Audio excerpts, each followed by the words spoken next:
Hello,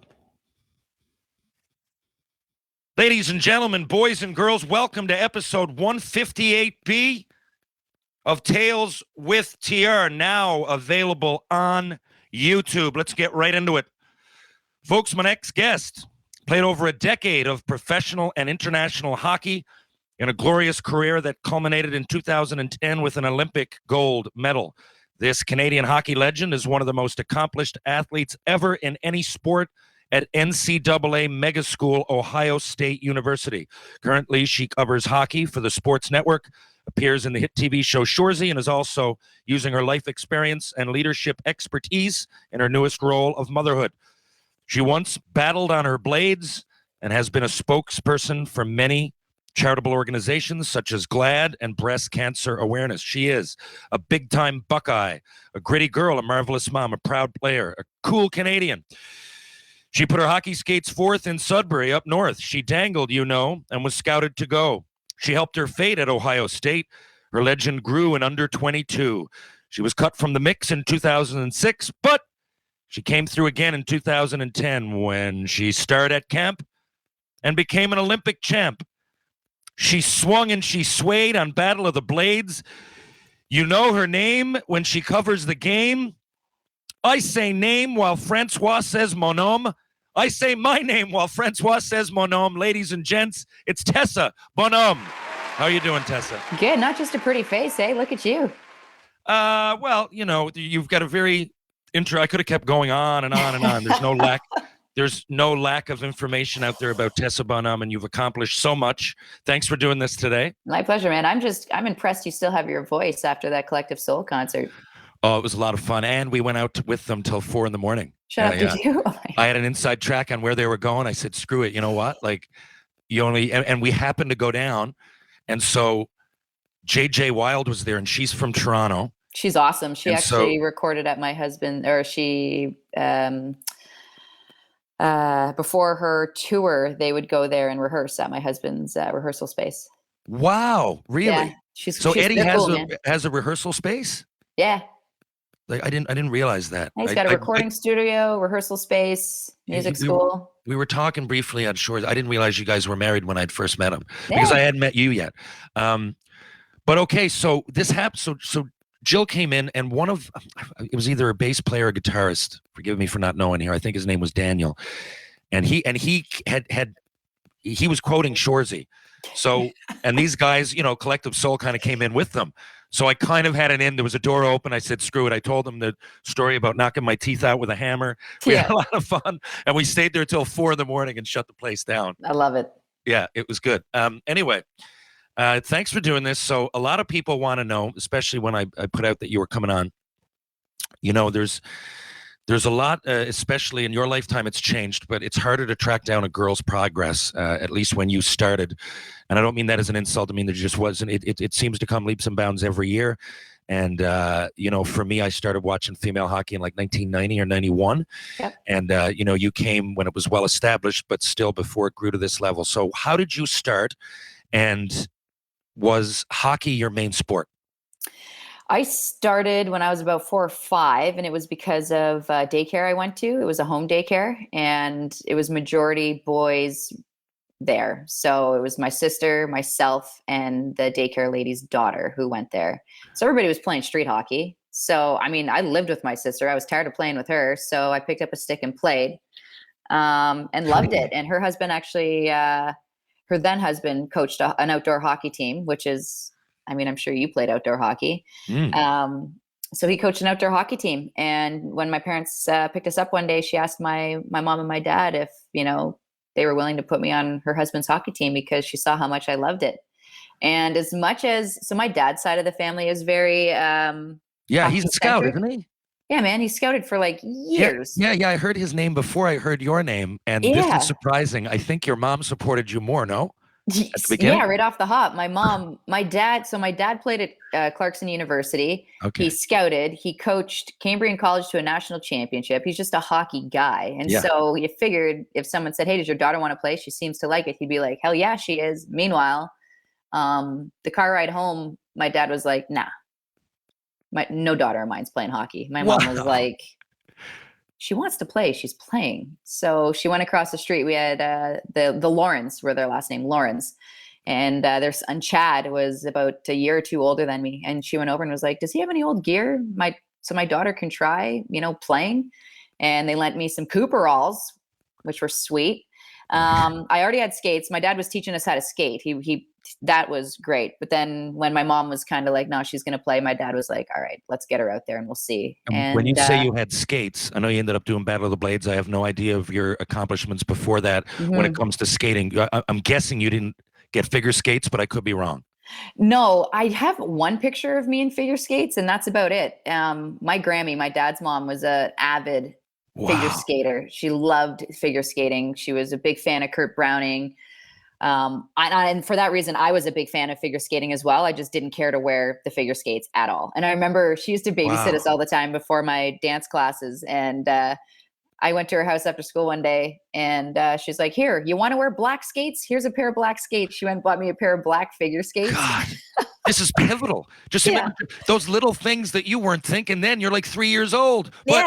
But I mean, that's a huge decision. Like, obviously, you start learning. For me, I mean, I could be wrong on this, but as a hockey player, I look and I see so many kids like that get a jump when they're good skaters because they have the puck more. It's hard to get better hands when you don't ever have the puck. Yeah. So those people tend to end up developing a little faster. So totally. So those are really, really important years because I had to work on my skating. I remember trying it like 17, 18 when it became evident on a world level, and I was like, geez, man. Like, good thing I started when I did, but like, it's hard now to learn to get lower. Like, I almost got to change everything. Yeah. And you got to get flexible, which is tough. Like, if you're not flexible in your hips, knees, and ankles, chances of being a great skater are slim to not many. So you got to do that first. I remember it being such a process. Yeah. I was lucky. I think just genetics. Everybody from when I can remember, everybody was like, man, you skate just like your dad. And I was like, cool. Wow. That meant nothing to me. I hadn't seen my dad skate. In my eyes, my dad was coach, right? So interesting. Yeah. But my dad was a great skater. So I mean, he was small. He's not a big guy. He's all of 5'10". But I find when it comes to you're 5'7"? Like 5'6", 5'7" when I fluff my hair. Sure. I see. Well, hockey cards always exaggerate. I thought I saw. I know. So that's my dad. That's the scout. My dad. My dad's like, no. You put 5'7". And add 10 pounds. He's not wrong. Everybody did that. I'm not 6'1". I'm 6 foot. Yeah. Yeah. He's like, they see you on your skates. What do they know? You look 5'7" on skates. I was like, all right.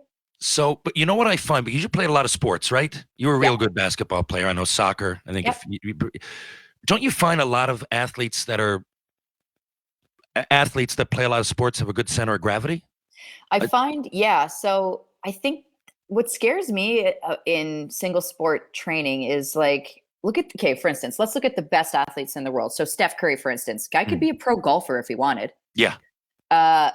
Steve Nash, he could be a pro soccer player. He's unreal. Yeah. And so it's like all of these phenomenal. Haley Wickenheiser went to the Olympics in softball.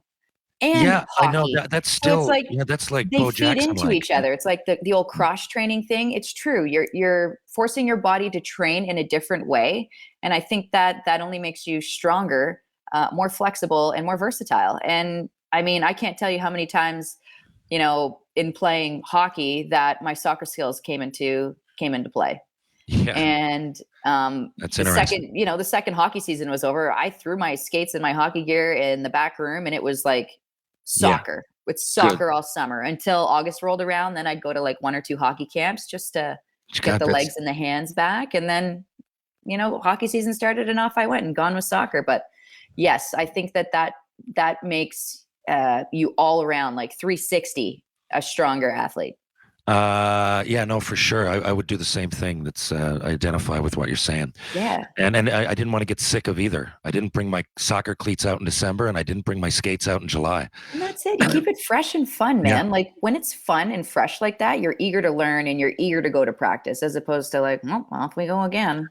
So no, you're right. So when you Ohio State, see, this is the thing. Yeah. It's a little easier now to track. You came into my radar after that, whereas, you track Connor Bedard on the Regina Pats, right? But that part of the women's game is changing, which is great. But in the early 2000s, I did not realize because I've been to Ohio State. I went there. I wanted to go see Paul McCartney, Yeah. and I'm like, you know what? I went into Columbus and out. I never really saw it. I played in Cincinnati. I really like Ohio, and I remember going back to Dayton a couple times. So I said, "Screw it, I'll just went." And I went on my own, and I went to see him there, and I could not believe everything about Ohio State, the facilities first of all, but the how serious they take their sports. I mean, that must have been an eye opener going there, was it? From Sudbury. I mean, I love Sudbury, but you know what I mean. It's reminds you of small town Canada. Honestly, when I went on my recruiting visit, they did it right. They brought me to a football game and had me stand on the field. And before Wow. that, I'd gone to like a percussion session where the band plays and they battle and it's super fun. And then they walked me over into the football stadium and I stood on the field while everybody ran out.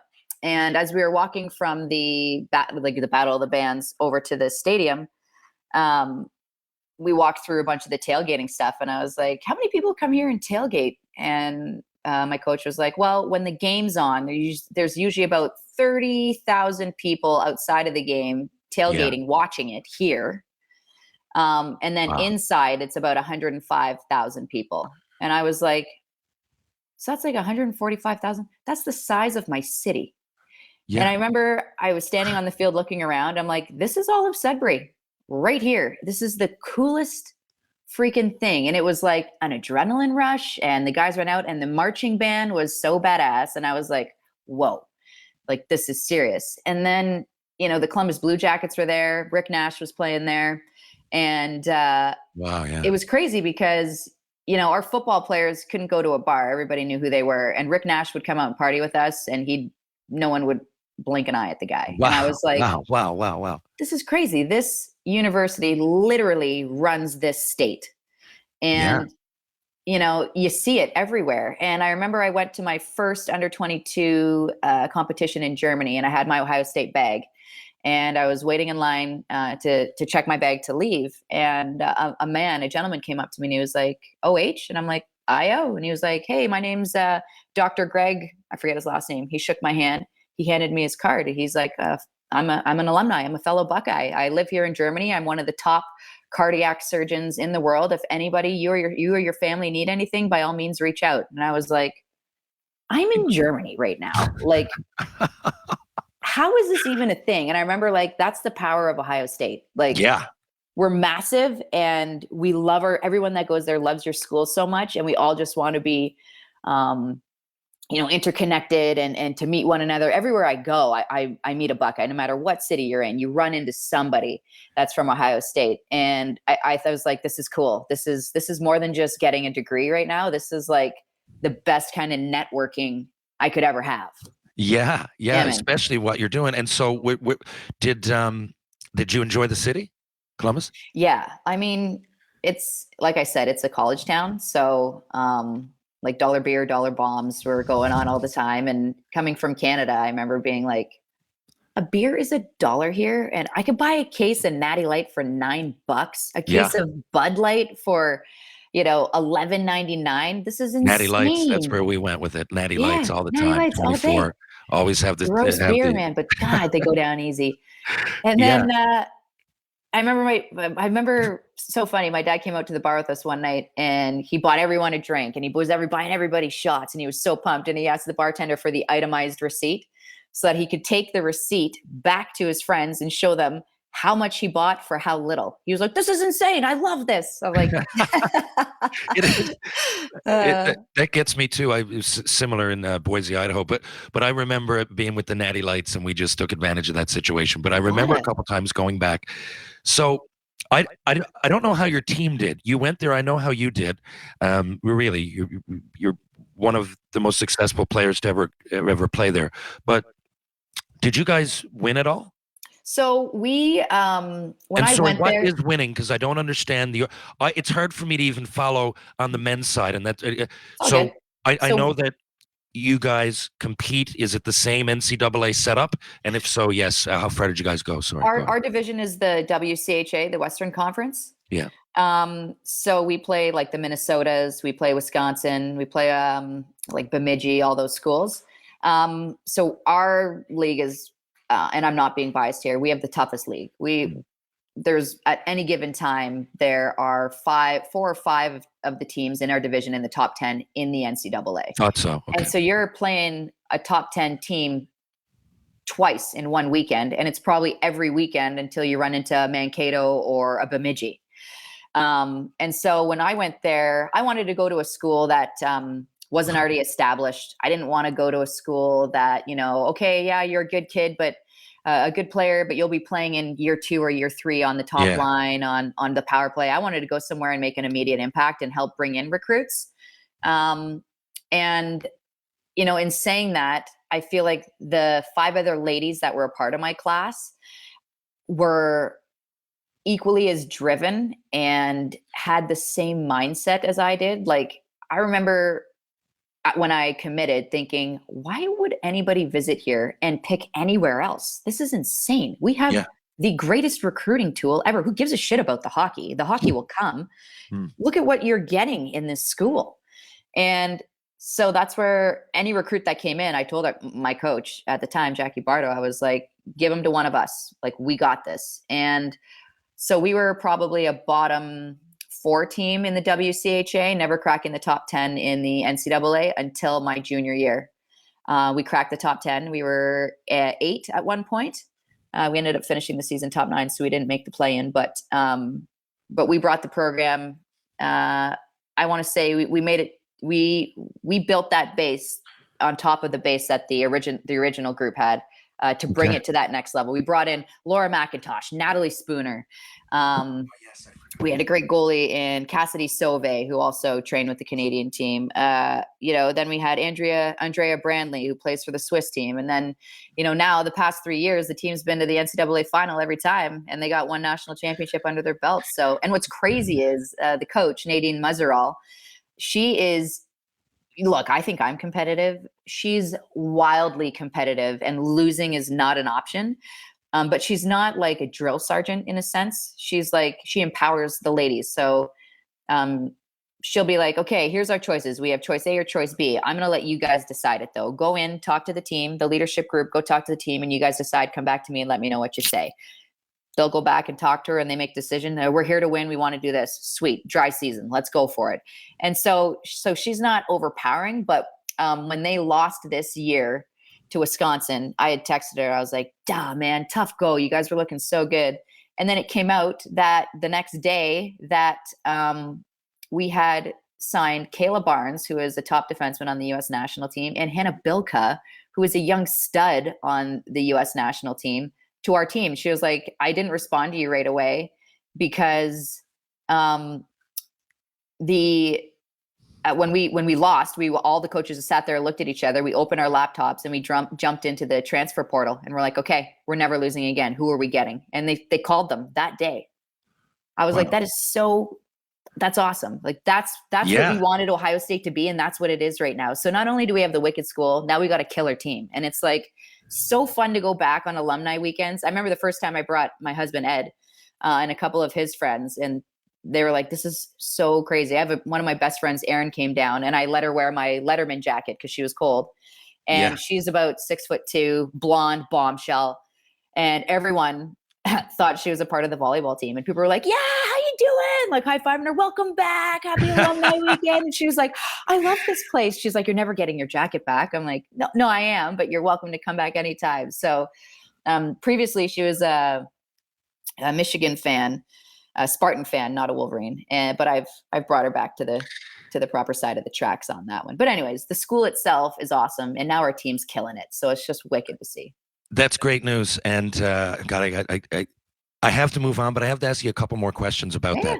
So I noticed this 10 years ago. I'm glad I met you. I didn't actually think I'd ever get you on here, or even meet you in person. But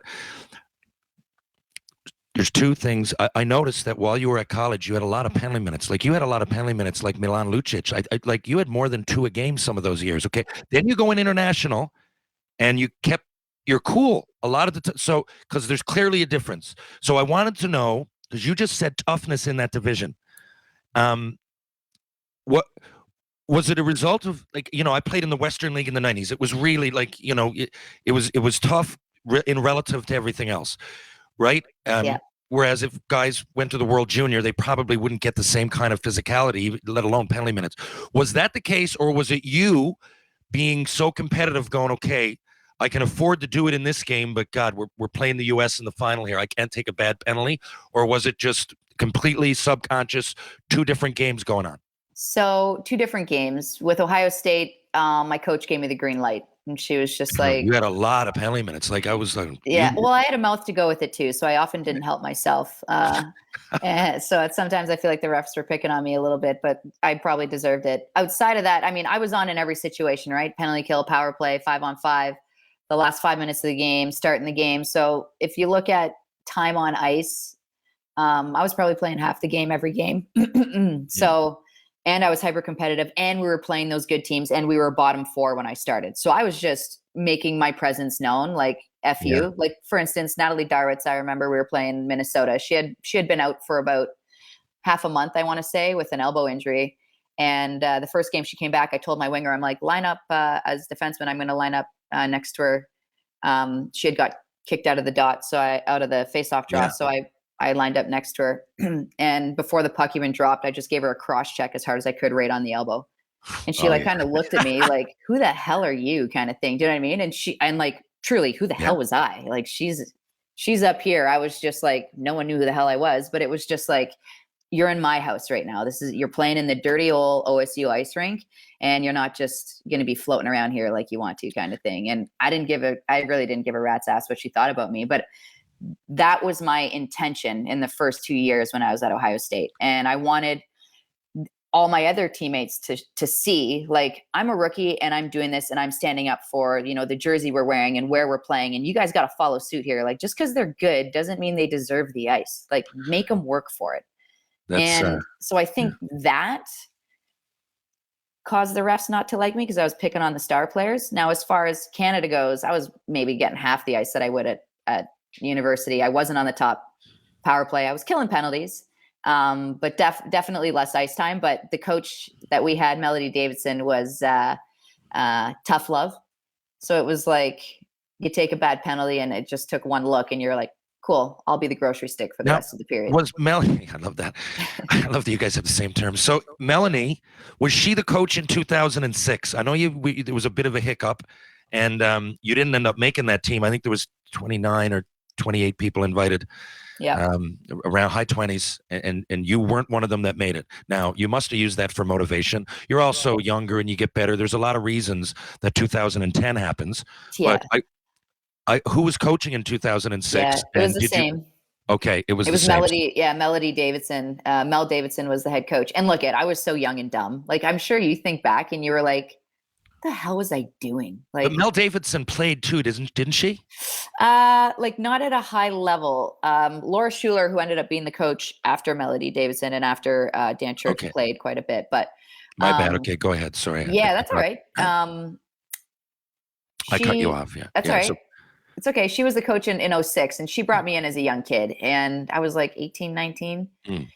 And, I was just going there, eyes wide open, like, this is crazy. I literally had just made a Four Nations Cup team where I played horribly. I was shitting my pants the whole time. And then I was an alternate at the World Championships in Sweden.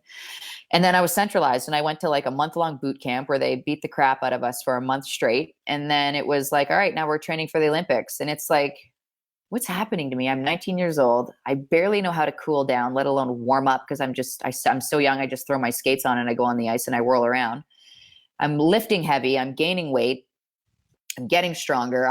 Hockey's fun for me, but this is so incredibly serious. There was like a battle within myself. I felt like there was a lot of stress put on like mistake making and making the right play. And as an offensive defenseman, my whole entire game was risk taking. That's how I played. That was the point, was, if it's a 50-50 puck, I'm going every time. You better cover me. Anything less than 50-50, I won't. But if it's 50-50 or greater, I'm going 100% of the time. So when I was there, all of a sudden I started to fight that. And it was like, I'm going to learn to play a little bit more defensive so I don't make as many mistakes. Okay. And it was like, why would I do that when they brought me in to be an offensive defenseman? You know what I mean? True, but I can see why, because you were probably you were overthinking it, maybe a little bit nervous. There's probably reasons. You're young anyway. Yeah. You weren't fully evolved as a player yet. Yeah. But like, was it faster? Like, was it like when I would go, say, to Montreal and for the first time, like it was considerably faster. I would think, like, how much faster would that have been than if you're in, the WCHA? Yeah, and like it's definitely a step and a half up, but I liked it. I liked how Okay. fast everything was. The thing that stuck out to me was how incredibly hard, crisp, and accurate the passes were, Interesting. That's the right? same shit that I would say. Yeah, Yeah, that and there was worked. no second guessing. It was like they had the puck, they moved the puck, they're going. And so it was like, whoa, okay. So, well, I'm going too. And then it's like, then you start doing that and you're like, wow, the game gets so much easier this way. Like, why would you ever play it the other way where you're like dusting it off and thinking about the three options you have? Like, move the puck, get on your horse and go. Do you change when you play a lot of games on Olympic size? Unlike the NHL, you guys play a lot of games on the big surface and quite a few on the smaller. So you really kind of have to adapt. Is that different? It is, yeah. I found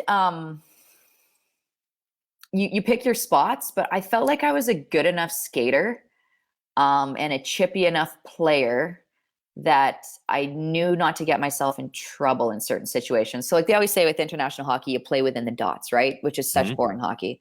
I always went outside. I didn't care. We all did. It was battle along the boards. There's a lot more space. But I always just made sure I wasn't getting beaten back to the middle of the ice, right? Okay. So you give someone an extra jab in the corner. You hold on to them a little bit. You grab their stick. So whatever way you can, just to make sure that you're not looking stupid trying to make your way to the Yeah, back of and the you net. like to Or give that cross check in front of the net too. I've noticed. of The course, a little bit. goalie gets, covers the puck, and there's anybody close, you like to give that rib shot. Listen, the Um, goalies save our bacon so often, so you got to dish a little something for them once in a while. I agree. New customers, download the DraftKings Sportsbook app and use promo code THPN. Bet just $5 to score $150 in bonus bets instantly. That's promo code THPN, only at DraftKings Sportsbook. Gambling problem? Call 1-800-GAMBLER. In Massachusetts, call 800-327-5050 or visit gamblinghelplinema.org. In New York, call 877-8-HOPE-NY or text HOPE-NY. In Kansas, call 1-800-522-4700 on behalf of Boot Hill Casino and Resort. In West Virginia, gambling problem? Call 1-800-GAMBLER or visit www.1800gambler.net. All games regulated by the West Virginia Lottery. Please play responsibly in partnership with Hollywood Casino at Charlestown Races. In Connecticut, help is available for problem gambling. Call 888-789-7777 or visit ccpg.org. 21 plus in most eligible states, but age varies by jurisdiction. See DraftKings.com/sportsbook for details and state-specific responsible gambling resources. Bonus bets expire 7 days after issuance. 1 boost per eligible game. Opt-in required. Max bet $50. 10 plus leg required for 100% boost. Eligibility, wagering, and deposit restrictions apply. Terms at sportsbook.draftkings.com/baseball terms. So listen, you're there. Now Ohio State has ended. Now before you go to Calgary and you play pro, right? You play Yeah. Toronto. But you would go Calgary.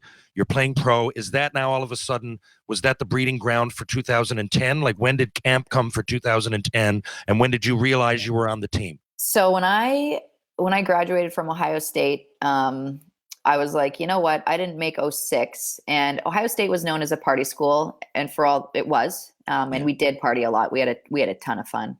Um, um, and I felt like I needed to prove to Mel, my head coach, that I was serious. And so I was like, I'm just going to move out to Calgary. And Sherry Piper was like, me too. Let's go train with our trainer that's going to be there Olympic year so we can get a head start. And we'll be doing skill sessions with our skills coaches there. And Mel can come see us play any day of the week because we're in Calgary. And I was like, let's do it. So I moved out to Calgary to prove to her that, I was serious. This is the year and I was going to do it. And I was buying in and all that. So that was a little bit of an ass kissing year, if you will. I still had my fun. I mean, we hit up the casino in Calgary fairly often and, went downtown to Cowboys and stuff, but you got to blow off steam somehow. So that's how we did it. But we picked our spots. And then 2009 was when like the tryouts happened, centralization. Okay. I found out she did the cuts on the 21st of December. So right before Christmas, 21st or 22nd. Yeah. Because then you always fly home on the 23rd. It might've been on the 22nd. And then we flew home on the 23rd. This time your camp went a lot better.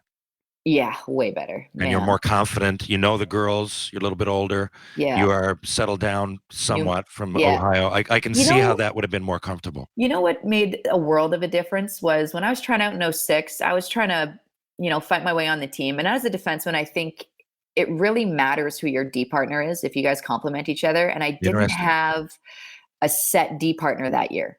I was subbing in with Cheryl Pounder, who already had a D partner. And it was like, Poundy was a deadlock. She was going to make the team.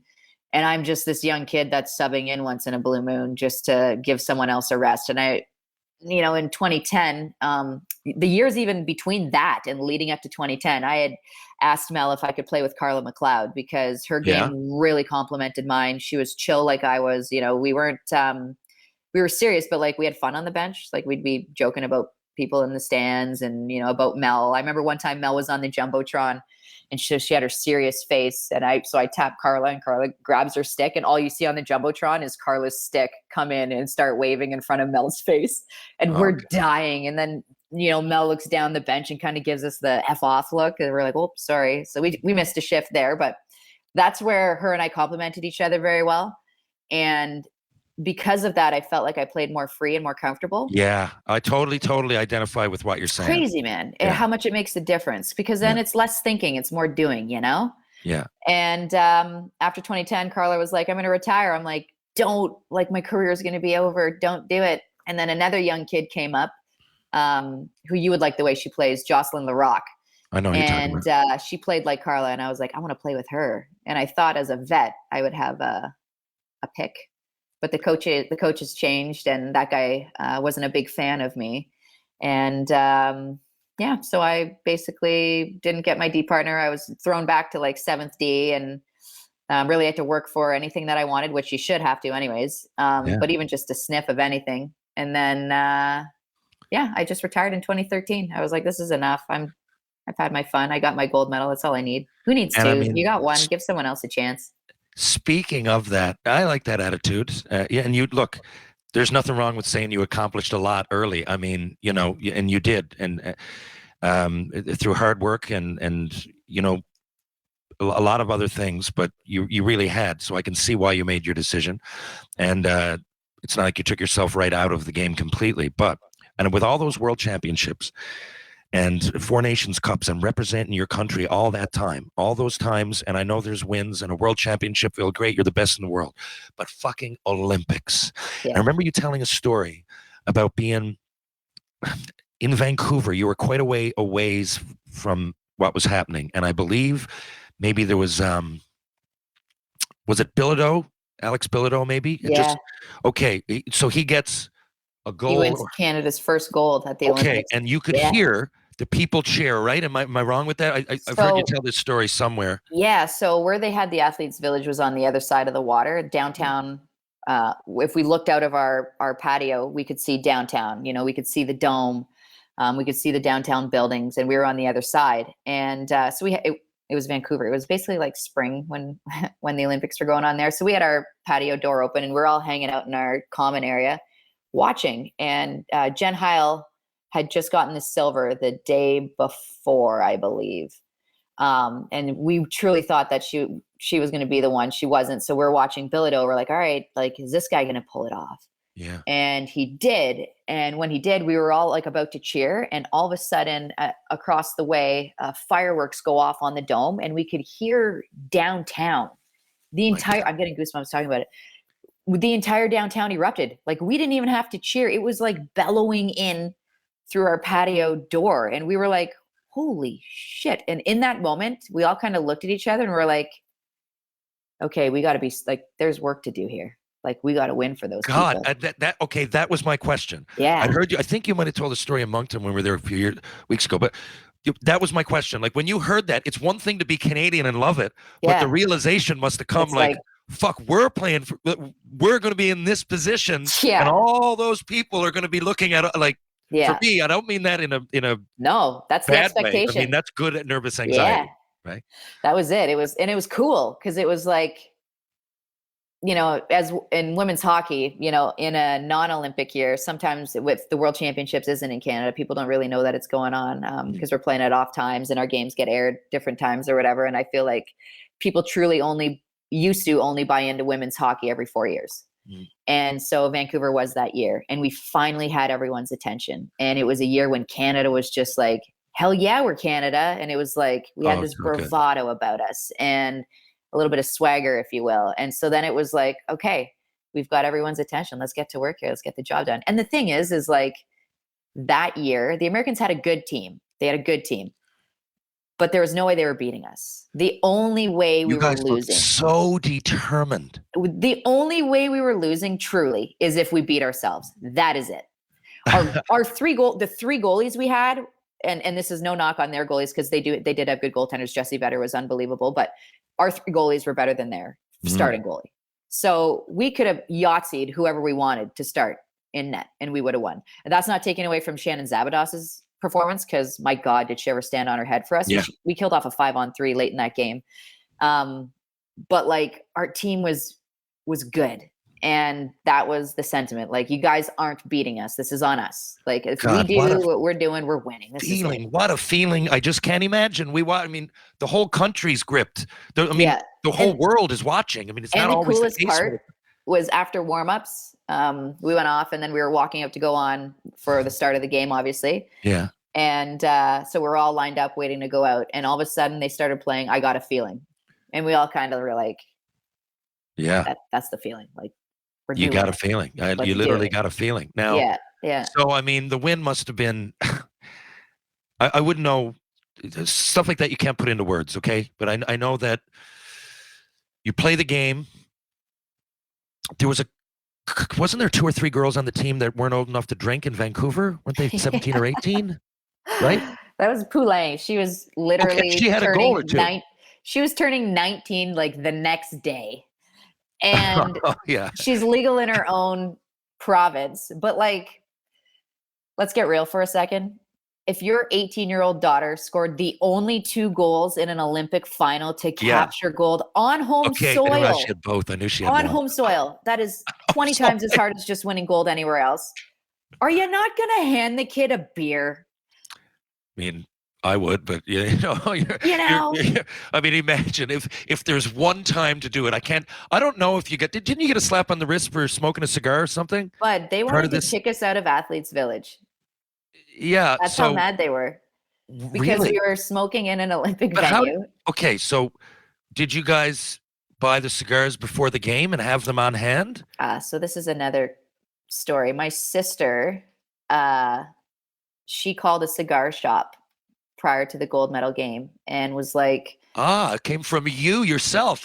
Your family. I didn't even know. That's the thing. I didn't know. So she called the cigar shop, was like, I need you to deliver. They're like, we don't deliver. And she's like, well, my sister's in the gold medal final. She was playing for Team Canada and I need cigars in case they win. And the guy was like, I'll send my son on a bike.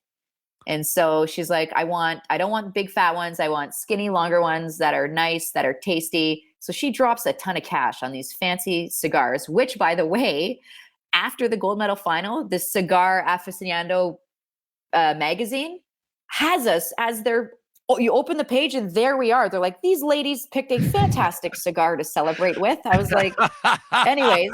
Oh boy, that is so my sister, there's so much security there, smuggles these in somehow and dishes them off to my trainer during warmups. And so after we win, I was kind of like the social leader on the team, if you will. Yeah. So when I went back to my stall, they were in there. And so I just figured Hockey Canada had got us cigars. That's very kind. And they put them there because I would be the one to hand them out and get the party started and whatever. So I'm going around handing them to people, handing them to the Prime Minister Harper.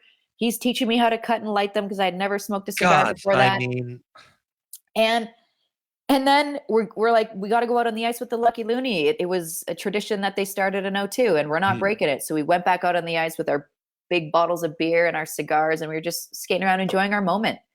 Good. And there were cameras there, I guess. I didn't even notice. I didn't care who was out there. And the next morning, we woke up to a lot of trouble.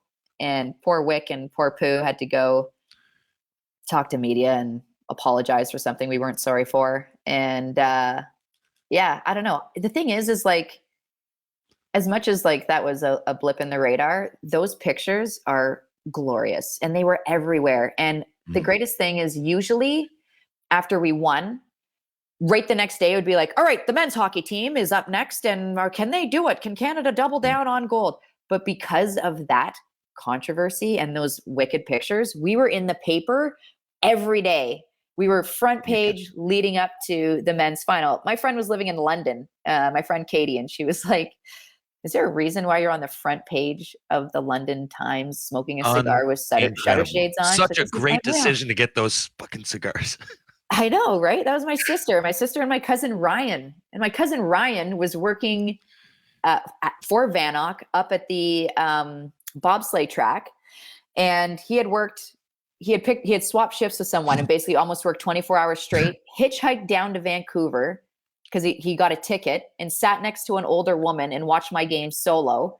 He would meet my sister in the intermissions, chug a cigar and smoke a cigarette and go back and hold this old lady's hand watching the game. And he was like my brother from another growing up. So it was so perfect that he was there.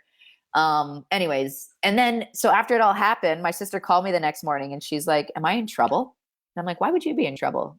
And she was like, well, I got you guys those cigars. I'm like, we partied all night. You never even told me that once. Like, thank you so much. She did a great thing. Yeah. And she was like, if anybody has to take the fall, I'll do it. I'm like, Brittany, no, that's ridiculous. So then we said our stories. We had a meeting with the COC, and the reason why they wanted to kick us out of the Athletes Village was because originally it was only supposed to be Wick, Megan Augusta, Marie-Philippe Poulin, and Shannon Zabados going to CTV to do the interviews, or CBC, whatever it was at the time, CTV, to do the interviews, the post-game interviews. And so they had their the proper garb to wear, so like your podium wear. Everyone else didn't. I packed my party clothes. I was like, nah, we're going out. I'm not. Why do we need that stuff? Yeah. So I'm in the Hockey Canada party house with a ton of other people partying with our family. And Mel calls me. She's like, rally the troops. Everyone's getting on the bus. We all have to go to CTV. Melody Davidson, you mean called? Yeah. And I'm like, okay. Oh, okay. So I collect everyone. I'm like, guys, we got to go back. Yeah. So we go back to the rink. Augusta and I get a towel. We empty the beers out of the coolers there into a towel. We drag them on the bus. We're like halfway there, and I can't remember who said it, but someone was like, well, we don't even have our podium gear. Are we allowed? We were decked out in like Nike everything. Nike gave us these gold high tops that had like sequins on them. They're so badass. These black and gold Jordan high tops with these slick white zip ups with like golden everything, a red leaf on the side with the date.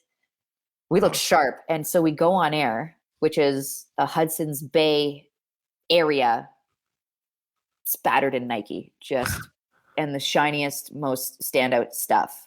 So we're in trouble, obviously. And so the COC is like, we got to kick you guys out of here. And we're like, good luck telling everyone that you just kicked the gold medal winning team out of the Athletes Village. This isn't happening. Like, come on, we're not doing this. Yeah. So then they were like, okay, fine. But like, I don't even remember. I forget what the negotiation was. I'm pretty sure Wick stepped up to bat for us and was like, you're not doing that. Well, good. I mean, those people, Jesus Christ. I know, but it was so funny. It was such a whirlwind. And the thing is like, you're not sober for any of it, right? Like, at all. So things are happening. And it's just funny. Like, I remember laughing the entire time. I'm like, is this real? Like, are we really talking about, do you know what we just did? Like, who cares? It wouldn't kick in for me till days later.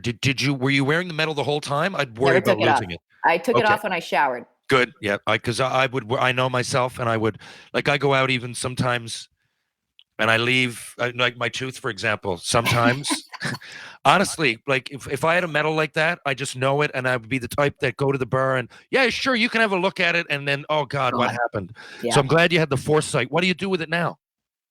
Um, it's in our safe. It's usually in my underwear drawer. I never really had a place to put it. And then my husband and I got a safe, Put so it I up on put the it in there. wall. I could and I should. Oh, you should. Yeah, I feel like You're we an take it to Olympic so many champion. events though. And the ring, the Olympic ring is also pretty flashy. I would put that thing out more. Yeah, well, you really should. Look, I got a ring on. This is the Masters Oh Ball yeah. Hockey World Championship, Team Nice. Canada Good red. 2018, and I wear it. I wear one of them. I won 4 or 5 to some degree in my ball hockey career, and Yeah. honestly, it was hard. It takes a lot of work. So if I had won an Olympic medal, not that you got to do what I do, but I recommend wearing or at least putting that thing on your wall. Yeah, Um, totally. so listen, I got to go in about 5 minutes. My daughter has a Okay. soccer game, but I want to just a few more quick questions, if that's okay. Yeah, hit me. Do you talk to Sherry Piper anymore? You know, when I met her in 2004, I was on for 1 year. I played on Team Canada inline hockey team, and Yeah. she was on the women's team. And the Worlds were in London, and we all stayed in the same floor of the same hotel. It was so much fun. I can And I only remember her imagine. being so fun. I Yeah, haven't talked to her since. We had a great time. Not but like she's a me and her, blast. but just everybody. We all did. Yeah. Yeah, Pipes was one of my favorite teammates playing. Good. She was so incredibly skilled and like had the hardest shot and everything looked so Strong effortless. too, man. She was God, strong on the everything puck. looked so effortless. It was like, Mhm. what? Her sprint speed was wild. I'm like, Mhm. how are you that fast? Anyways, and on top of it, she's a ton of fun. Like I said, her and I hit up the casino all the time. We made friends with the pit boss, and she was, throwing us free dinners so we'd stay and hang out and play blackjack more or craps or whatever the heck it was that we had going that day. But her and I drove across the country together, just having Wow. ourselves a time. So yeah, I Glad love to hear. It Pipes. doesn't surprise me, Well, if you ever talk to her again, I will. tell her I said hi. Did you find figure skating hard to do? I mean, obviously it's hard to do, but the whole Battle of the Blades thing, you're on TV. You've got to really make progress quick. It's not like I might learn over the course of the next year. You've got to really get up there and compete, and you succeeded. So, Yeah. I guess what I'm asking is, was it harder than you thought to learn to figure skate? And Yes. you did it with a legend, Dave Pelletier. Yeah, I know. Thank God. Oh my gosh. I mean, Thank he's an God. Olympic He winner. carried me around the whole time. I barely skated, let's be honest. He just carried me around. But it was hard because I would train hockey in the morning and then I'd put my figure skates on and go figure skate. And hockey is like shoulders over knees, knees over toes, aggressive, right? Yeah, Whereas figure skating is like hips and tits. Like that's what you're presenting.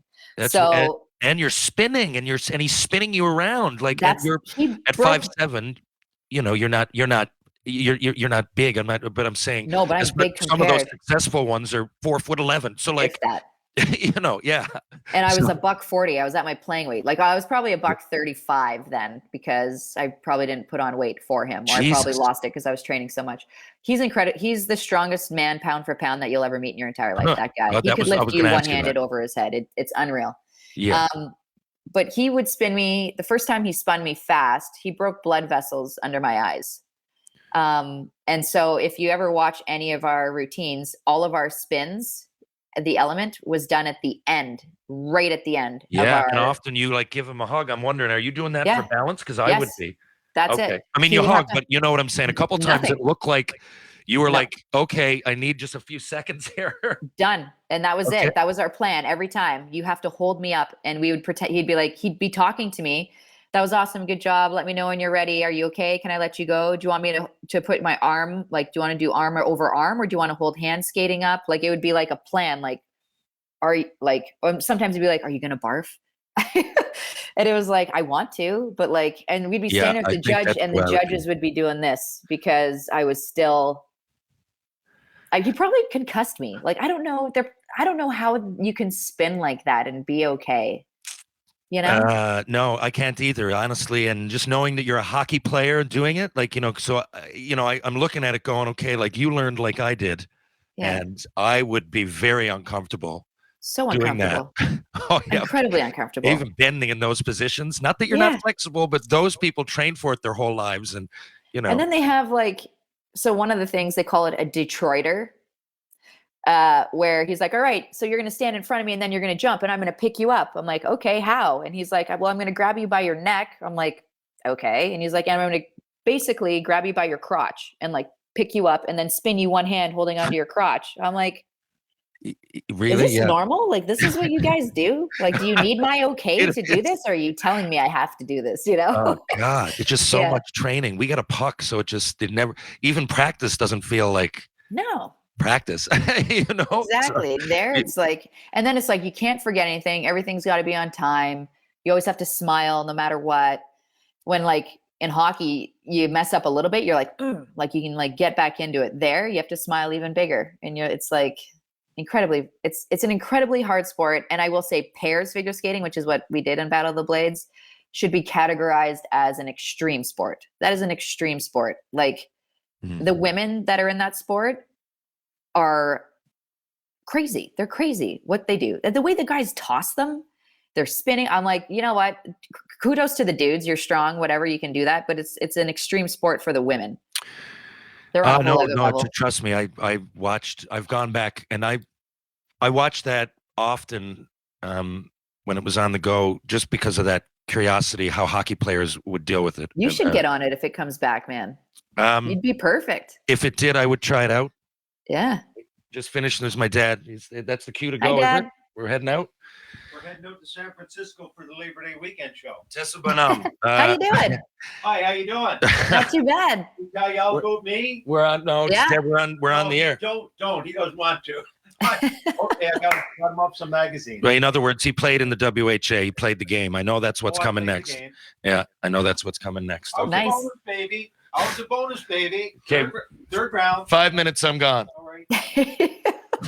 Yeah. I love that. He loves Fridays. We go down now. I'll go down and watch Penny Lane's. She's got like a provincial camp. They're going to, and you really are like you're a role model for her. She knows all about you, and her favorite athlete is Christine St. Clair. Plays in Portland still. I didn't realize she was going to play this year, and we're going to try to go down and see that. Do it. Penny Lane has that now, and then at 6 o'clock we'll all go back, me and my buddies, into my dad's. As in Friday, every Friday we have some beers and everything. So that's cool. I did. And it's nice weather, so he's pretty pumped. Yeah. Look, I'd like to do volume 2 sometimes because I want to ask you a few other things. Man. I'm curious, as to who's the hardest to deal with coming out of the corner. I know you got to deal with that a lot. Down low play, girls with the hardest shots, speed. There's obvious names out there, but I know there's people that people wouldn't think of that I'm sure you've played with and respect. I want to know what it was like to play in Ohio State with people on Team USA while you're playing, because there's my D partner. Pride for your school, and then there's pride for your country, and then there's love for competition. And I want to ask about your trainer, Caleb, I think it is. There's so many things that we didn't really get to, and I got a speed round. So maybe someday towards the end of the summer. Oh, yeah. And broadcasting and all that stuff. For sure. Always down. Okay, good. Well, Tessa, I really daughter. appreciate you being here today. I really do. And of course, I'm sure our paths will cross again. I hope. And say hello to Eddie. Well, I'm sure they hopefully if we get some more Shoresy done, if people like season 2, fingers crossed.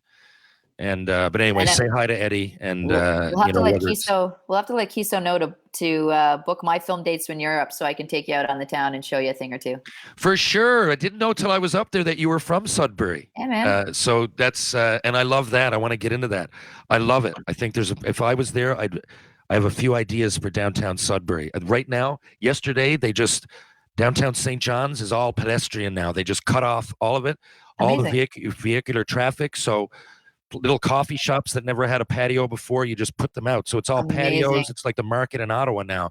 People are just walking around. And I think Sudbury, if you listen to me, city councilors, I think someone could, because it's beautiful. Big lake right in the middle of the city. I know. A perfect size downtown. You can walk almost everywhere. It's very spread out. But I mean, downtown and like to the game is right there amongst all the restaurants and bars. It's perfect. I love it. I hope to see you there again soon. Take care, bud. Thanks a lot, Tessa. Okay, folks. That was my friend Tessa Bonhomme. Thanks a lot. It was a great conversation. I know that some of you sent me questions that I didn't get to, and I will the next time. Hopefully we'll have her on in a few short months, maybe. Thanks for tuning in. If you're downtown St. John's, I'll tell you where I'm going to go tonight. I'm going to go to the Bull and Barrel. I'm going to go to Trinity Pub, TJ's Pub, Green Sleeves, the Rob Roy Confusion, and the Martini Bar. And if you're going for a bite to eat, why not do it at Merchant Tavern? Why not go to Blue on Water and Wedgwood Cafe? If you're looking to work out, strength and balance for the body and mind, Ryan Power Conditioning. He trains Alex Newhook and a lot of other young prospects coming up. And he's one of my good friends and my trainer. So strength and balance, body and mind, Rope Walk Lane, Power Conditioning. If you want to go to Mr. Lube, there's 2 locations in St. John's, Torbay Road and Kenmount Road. Live, Laugh, Lube. Pitbull Pain Relief, the pain sticks that just don't quit. pitbullpainrelief.com. Now to be found on Instagram, Pitbull Pain Relief. True Hockey, take what's yours. Folks, I'll be back in just a few days with more Tales with TR. Thanks to Tessa Bonhomme. Have a great weekend. Catch you on the rebound.